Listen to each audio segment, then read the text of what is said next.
fico imaginando ali José de Anchieta querendo se comunicar com os indígenas. De que forma ele foi anunciando o evangelho, encontrando quais meios para poder levar a boa nova até o coração dos indígenas?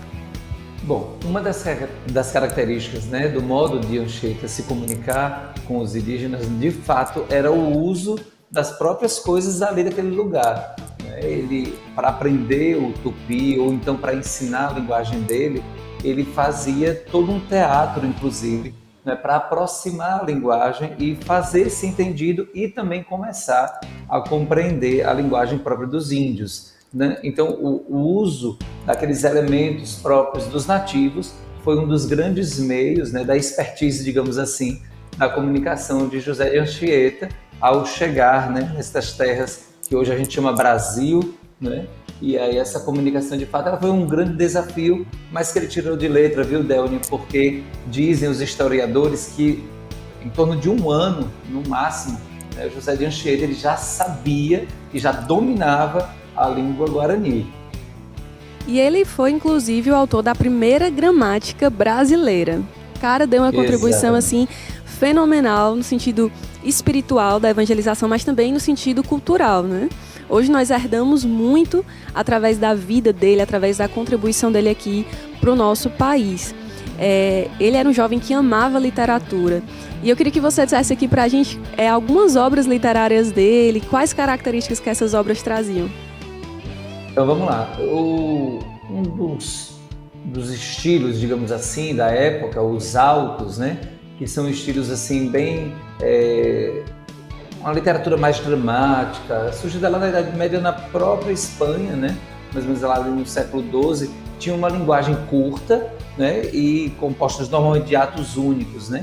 Então, ele escreveu o Auto de Festa de Natal, os Grandes Feitos de Mendes Sá, o famoso poema, né, que ele oferece à Nossa Senhora, que José de Anchieta, dentro do percurso dele na evangelização e também na busca de pacificar os povos naquela época, ele viveu uma forte experiência de estar no meio de uma tribo e precisando, né, viver a castidade, digamos assim, ali no meio daquele povo que oferecia as indígenas para os visitantes, né?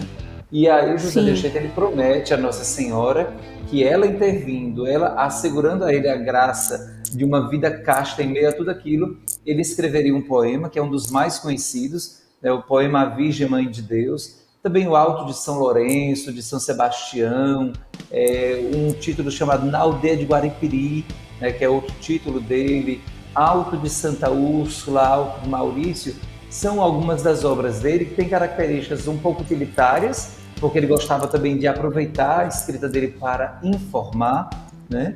O teocentrismo faz parte da escrita, porque dentro dessa perspectiva catequizadora, catequética, né, da literatura dele, ele trazia Deus ao centro da sua obra, também aquele lirismo, né, próprio dele, alguém muito poético, muito inspirado, era próprio de Anchieta, essa inspiração toda. É claro, um caráter evangelizador e não poderia deixar de lado, né, a dramaticidade da coisa, porque como um bom teatrólogo, como um bom artista que ele era, ele também trazia a dramaturgia na sua escrita.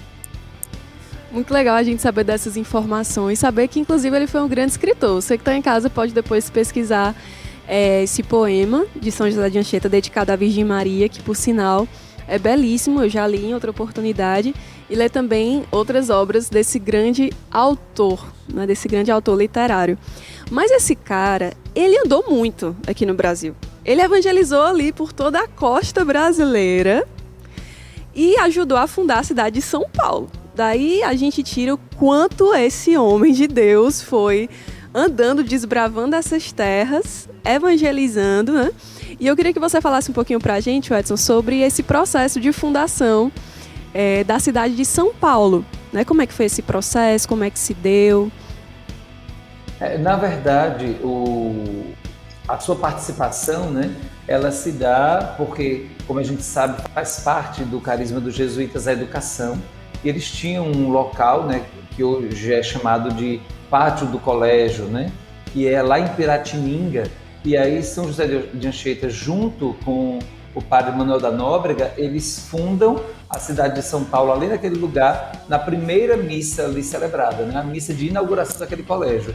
E foi a partir desse colégio que surge a grande cidade de São Paulo, né? Com todas as características próprias de desenvolvimento que ela tem, e a gente também vai entendendo, né, que a raiz cultural dessa cidade, né, tem essa grande colaboração desse homem, né, desse escritor, desse autor de tantas obras, como a gente já foi conversando, mas também na sua ousadia, né? Porque, como você colocou lá no início, um jovem de apenas 19 anos, ele desbrava, ele sai da sua terra natal, ele vem para o desconhecido e, não tendo medo do desconhecido, é óbvio, ele não vai ter medo de empreender.